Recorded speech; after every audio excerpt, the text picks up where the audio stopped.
New Jersey's suspension of cost of living increases for current employees, for current retirees, is a far less common step.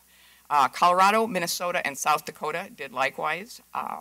All three of those states are in litigation over those.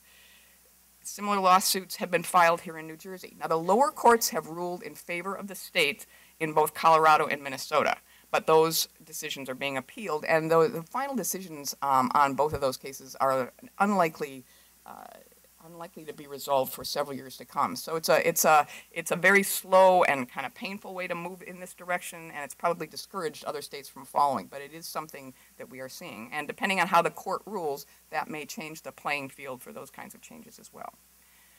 But the problem isn't just pensions.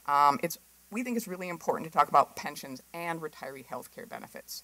They can be changed more easily than pensions, but both are bills that are going to be coming due eventually. And especially when a state makes substantial promises to its retirees, it's fiscally prudent to set aside money each year to also pay for the long-term liabilities on the healthcare side, because investment gains can help manage the cost to taxpayers and employees. So when we look at retiree healthcare benefits, we also see cause for great return. So I'm going to go back to this slide. Remember that employee healthcare benefits is a much smaller liability, but there is a very significant 95% of that is unfunded.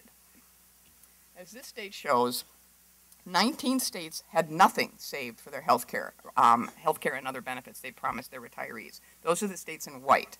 And just 7 states had more than 25% of their total liability covered. Which means is that a lot of states are dealing with their healthcare costs for retirees on a pay-as-you-go basis. Now, this is fine if the state has not really made significant promises and has a relatively small liability. But for states that have incurred a very significant liability over a long term, the pay-as-you-go approach is going to be quite challenging, particularly in years to come,